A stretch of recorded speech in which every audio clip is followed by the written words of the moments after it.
천재, 이거 기출 천재가 합격이다. 13페이지 보겠습니다. 13페이지.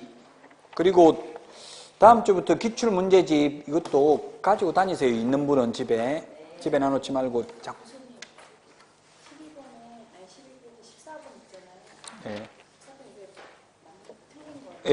12번에 14번 문제 한번 보도록 하겠습니다. 그러면 먼저 12페이지 14번 문제. 자격증, 공인중개사 자격증을 대여받은 자가 임대차 중개를 의뢰한 자와 직접 거래 당사자로서 임대차 계약을 체결하는 것도 중개행위에 해당한다. 해당 안 합니다. 해당하지 않습니다. 근데 해설에는 해당한다라고 돼 있죠. 해설은 잘못돼 있어요. X, 답은 X라고 돼 있잖아요. X가 답인데 해설은 잘못돼 있는데 지난주에도 이거 설명을 드렸는데 판례가 이게 뭐냐면 이 판례가 다시 한번 지난주 말했는데 다시 말씀드리면 이런 분들이 많아요. 건물주예요. 건물주인데 자격증을 못 땄어요. 그래서 자격증 있는 사람 나무 자격증 가지고 중개업을 했어요. 건물주인데 그 건물주인데 자기 건물을 팔아버렸어요. 팔았는데 동네에서는 건물주라고 알려져 있을 거 아니에요. 판 건물을 또다시 손님이 왔는데 거기 자기 건물도 아닌데 자기 건물인 것처럼 해가지고 세를 놨다고 전세금을 받았다고요. 전세금을 받았는데 나중에 세입자가 사기당했다고 이제 그 손해배상 청구를 한 거예요. 손해배상, 그래서 판결을 당연히 손해배상 하라고 하겠죠? 예를 들어서 금 1억 손해배상을 하라 이런 판결문이 나왔어요. 그 판결문 가지고 협회 공제금이나 보증보험금으로 타갈 수 있느냐 이게 문제예요. 만약에 이게 중개행위라면은 중개사고니까 손해배상을 받을 수 있겠죠. 보험금으로. 중개행위가 아니라면 우리 나이트클럽에서 부킹하다 싸움한 거는 보험금을 안 주잖아요. 마찬가지로 이거는 판례가 중개행위가 아니다. 그러므로 개인 재산을 압류해서 받는 거는 변론을 하고 받을 수는 있지만 보험금으로 받아갈 수는 없다라는 게 이게 판례예요. 좀 어려운 판례인데 시험에 나왔어요. 이게. 어쨌든 판사가 그렇게 본 거예요. 이거는 중개행위가 아니다. 그러므로 보험금으로는 받을 수 없고 다만 개인 재산에서 받아갈 수는 있다. 민사상 민법 750조나 751조 불법 행위로 인한 손해배상 청구는 가능하지만 보험금으로는 못 받아간다. 왜냐하면 중개사고가 아니라서 이게 판례라고요. 근데 그 해설이 잘못됐죠. 답은 X가 맞죠? 해설에는 중개행위에 해당한다고 돼 있잖아요. 맨 마지막에 해당하지 않는다로 고치시고요. 자, 그 다음에 13페이지 중개업 등록 및 결격 사유인데 등록 및 결격 사유 1번 등록 업무는 시도지사 고유 업무라고 했는데 등록관청은 주소지가 아닌 사무소 소재지 시장 군수구청장이라고 했죠. 그래서 X입니다. 시도지사 고유 업무가 아니라 등록관청 고유 업무입니다. 시장 군수구청장 고유 업무이다. 그 다음에 3번 법인이 중개사무소 개설 등록을 하려는 경우 상법상 회사 또는 협동조합 기본법에 따른 협동조합 사회적 협동조합을 제외한 데로서 자본금 3천만 원이 아니라 5천만 원 이상이어야 합니다. 5천만 원 이상. 그래서 3천만 원 X가 되겠습니다. 사회적 협동조합은 안 된다고 했죠? 제외입니다. 그 다음에 6번 법인의 경우 대표자는 공인중개사가 아니어도 되나 대표자를 포함한 임원 또는 사원의 3분의 1 이상은 공인중개사이어야 한다. 대표자는 공인중개사이어야 하고요. 대표자를 포함하는 게 아니라 제외한 임원 또는 사원의 3분의 1 이상이 공인중개사이어야 한다. 시험에 실무교육도 3분의 1 이상 받으면 된다. X입니다. 실무교육은 전부 다 받아야 됩니다. 7번에 보니까 이게 아까도 이야기했잖아요. 7명 대표자를 제외한 임원 또는 사원 1명 합자회사의 무한책임사항을 말한다. 이 7명이라면 그중 2명이 공인중개사이면 된다. 3명은 돼야 되겠죠? 6명이면 3분의 1이 2명이잖아요. 그럼 7명이면 2.03명, 2.3명 이렇게 되겠죠? 그러니까 2.3으로 할 수가 없으니까 3명은 돼야 되잖아요. 틀렸습니다. 7번에 틀렸습니다. 자, 그 다음에 8번 반수 이상이 또는 3분의 1 이상이 교육받으면 된다. 실무교육은 자격증이 있든 없든 모든 임원이 다 받아야 되죠? 그래서 X가 되겠습니다. 11번 개업하려면 연수교육 받아야 된다. 연수교육 받는 게 아니라 실무교육 받아야 되고요. 연수교육은 개업하고 나서 2년에 한 번씩 받는 게 연수교육이죠? 그래서 틀렸습니다. 12번 15페이지 변호사도 자격증 취득하지 않고는 등록할 수 없다. 있다 해서 틀렸습니다. X가 되겠습니다. 13번 외국에서 자격증을 따도 공인중개사가 아니므로 개업할 수 없다. 외국인이 우리나라에서 자격증 취득하면 개업할 수 있다. 자, 그 다음에 16번 모든 개업공개사는 등록을 할 수 있다 했는데 폐업한 후 중개인은 안 되죠. 중개인은 폐업하면 영원히 다시는 중개인이 될 수 없다. 자격증을 취득해도 중개인은 될 수 없다. 자격 취득하면 공인중개사, 자격 취득해서 개업하면 공인중개사인 개업공개사는 될 수도 있겠죠. 그러나 중개인이 폐업하면 절대로 다시는 영원히 중개인이 될 수는 없다. 그 다음에 18번 사용대차한 건물에는 등록할 수 없다 했는데 사용권만 확보하면 되니까 임대차, 사용대차 다 가능합니다. 반드시 자기 건물일 필요도 없습니다. 그 다음에 19번 가설 건축물에는 등록할 수 없습니다. 무허가 건축물 안 됩니다. 그러나 미등기 건물은 될 수도 있다. 소유권 확보가 아니라 사용권 확보, 면적 제한은 없다. 그 다음에 21번 이중소속이 될 수 있다. 이중소속, 이중등록 다 안 된다 했죠? X입니다. 자, 그 다음에 22번은 14일 이내가 아니라 7일 이내에 등록 처분 통지를 하여야 합니다. 그 다음에 13번 광역시장이 등록증 교부한다 했는데 등록해준 등록관청이 교부하겠죠? 그래서 틀렸습니다.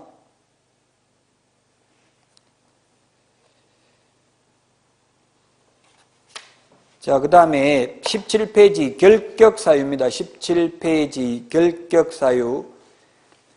2번에 보면 피한정후견이라고 되어 있는데 우리 앞에서는 이게 한정치산자였습니다. 민법에서는 비성년후견인, 피한정후견인으로 바뀌어 있습니다. 그런데 공인중개사법에서는 금치산자, 한정치산자 되어 있습니다. 이 경우에는 피한정후견인 선고를 받지 아니하였지만 사실상 정신적 제약으로 사무처 능력이 부족한 상태에 있는 자는 자격을 취득하도 해도 등록할 수 없다. 틀렸죠? 금치산, 한정치산 선고받아야 되고 벗어나려면 취소, 선고받아야 됩니다. 사실상 정신이 오락가락 하더라도 선고받지 않았다면 취소 선고받지 않았다, 한정치산, 금치산 선고받지 않았다면 결격사유? 아니다. 피한정후견인, 피성년후견인은 후견 개시 심판이 있어야 되고요. 벗어나려면 취소 심판이 있어야 벗어납니다. 정신과 의사로부터 정상인이라는 소견서 첨부한다고 벗어나는 게 아닙니다. 3번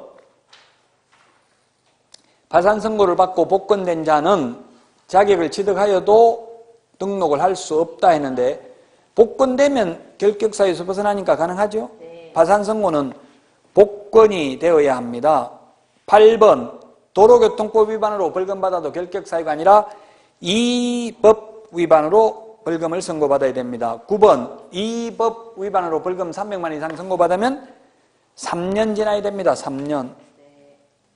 그 다음에 12번 업무정지 사유 발생 당시는 근무 안 했고 발생 후 업무정지 처분 받기 전에 임원으로 선임된 자는 결격사유 아니라고 했죠 아까?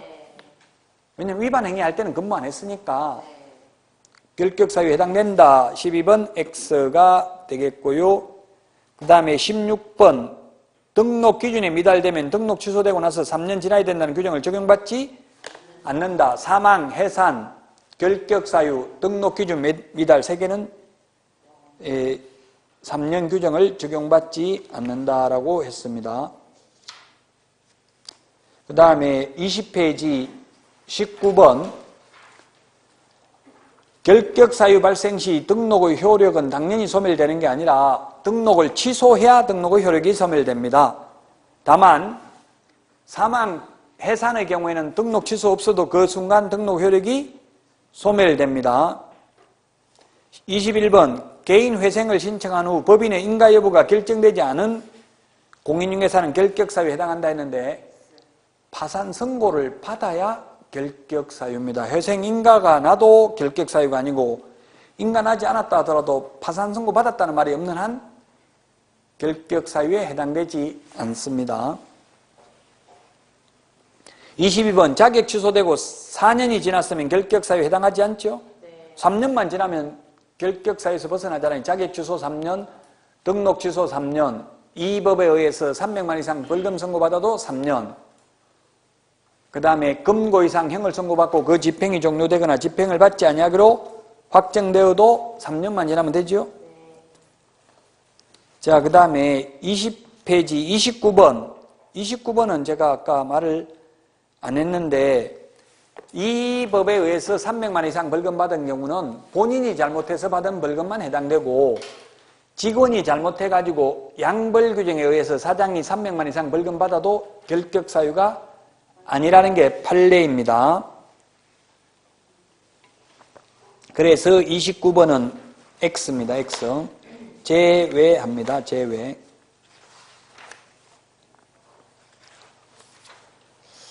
26페이지 보겠습니다. 26페이지. 지금 이 교재하고는 순서가 책마다 조금씩 다릅니다. 다 출판사마다 책을 똑같이 순서하면 그것도 저작권법에 위반돼요. 그래서 똑같이 할 수가 없어요. 그 편제가 똑같으면 저작권법에 저촉돼요. 그래서 순서가 좀 다른 걸 이해하셔야 됩니다. 26페이지 사무소입니다. 사무소. 2번 보면 공인중개사인 개업공개사도 책임자를 두는 경우 분사무소 설치할 수 있다. X죠? 분사무소는 오로지 법인만 둘 수 있다. 그 다음에 3번 천막, 파라솔 등 뜻다방 허가받아서 설치할 수 있다. 허가라는 말 자체가 공인중개사법에는 없습니다. 아예 허가라는 말을 쓰지 않습니다. 공인중개사법에는 뜻다방 설치할 수 없습니다. 자, 그 다음에 4번 문제 27페이지. 분사무소는 주된 사무소가 속한 시군구를 제외한 시군구별로 설치하되 시군구별로 일개소를 초과할 수 없죠? 원주시에 주된 사무소가 있으면 이제 원주시에는 분사무소를 둘 수 없다고요. 그 다음에 5번 김포시에 주된 사무소가 있는 법인인 개업공개사가 공주시에 분사무소를 두르면 공주시에 신고하는 게 아니라 주된 사무소 등록관청에 신고해야 되죠. 그 다음에 6번 특수법인은 책임자가 공인중개사일 필요 없습니다. 두어야 한다. X죠. 특수법인은 우리 암기 프린트 3번 메뉴에 보면 분사무소 책임자 요건도 적용되지 않고 등록 기준도 적용되지 않는다. 그래서 X입니다. 그 다음에 7번 다른 개업공개사와 공동으로 사용할 수 없다 했는데 사용할 수 있다. 다만 업무정지기간 중에는 안 된다. 그 다음에 8번 특수법인도 책임자 분사무소 책임자 공개사로 두어야 한다. X죠? 특수법인은 그러하지 아니하다. 11번 분사무소 설치 신고할 때 등기 서류 제출하지 않고 요 3개만 제출해요. 3개만. 등기사항 증명서 제출하지 않고 자격증 사본 제출하지 않고 건축물 대장도 제출하지 않습니다. 담당 공무원이 직접 확인합니다. 제출하는 거 이 3개밖에 없잖아요. 등기사항 증명서 제출하지 않는다. 자, 그 다음에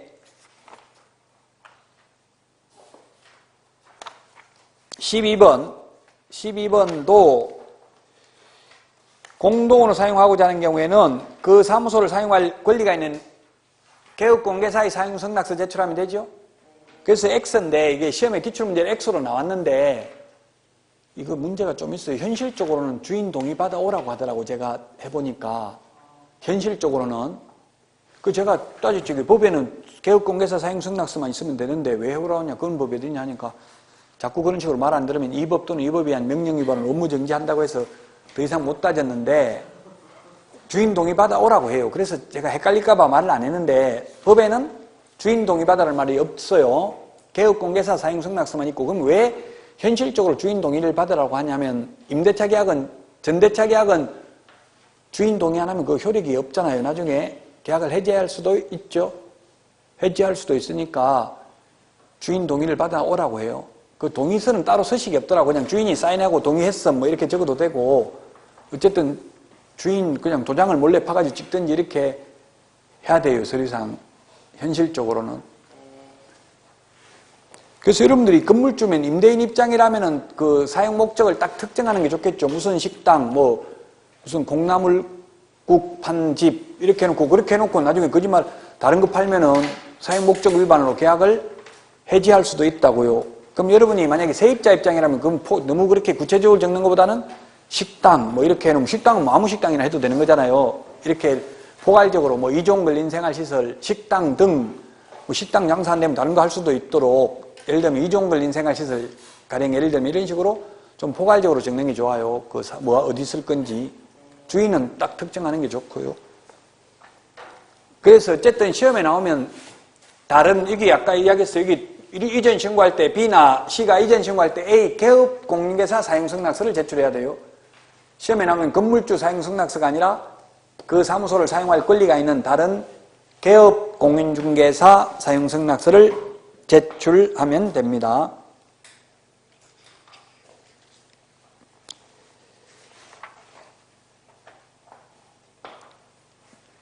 자, 그래서 여기까지 보고요.